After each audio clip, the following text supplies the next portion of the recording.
Okay, so once you're done with step 9, you should have two wheels facing one direction with like the outside flat face facing one direction, and then the other two wheels having a flat face facing the opposite direction. So, you'll notice that I didn't tell you to move the wheels into place or like into their approximate locations to help you, but if it does help you, you can. The outer flat face is always pointing outward compared to the interface, which is pointing towards the motor. So what we're going to do is a couple slight new things with the Fascinate, kind of help you understand what else you can do with it.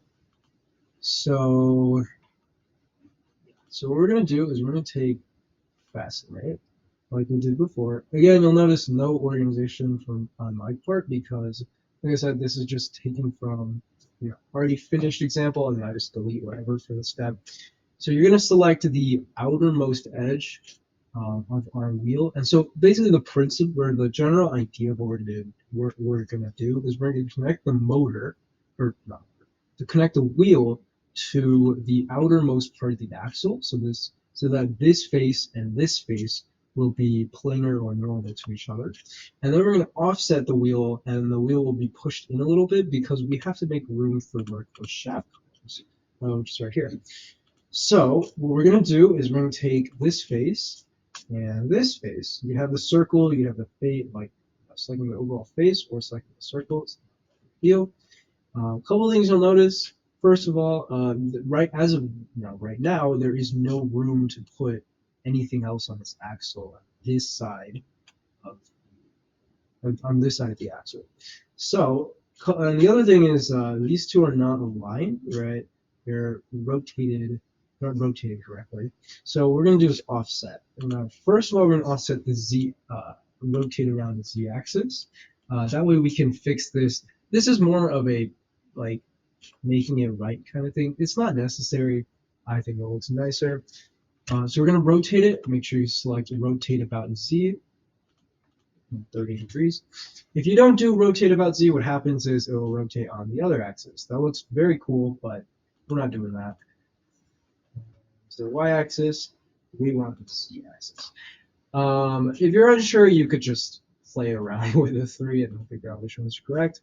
And similarly, we're going to offset on the z-axis. So we're going to want to offset by a quarter of an inch. You can actually just type 1/4 and give you 0.25. You'll notice this is not the direction we want to go in. So what you'll do is just add a negative symbol. General rule of thumb for Onshape is anytime you put in a negative, so whether it be in a dimension, extrude, whatever, anytime you put in negative, it will just reverse the direction. And negatives are generally relative in Onshape. So in like a sketch, if I say a distance is 5 inches and then I do -5 inches, then it just goes the other way around. But let's say I start 5 inches in the other direction, then I say -5. It will just go the opposite direction. There is no absolute negative if possible. And then once you have that, you're good because, like I said, we're going to attach this nice little shaft over here at the end. And you want to click check mark.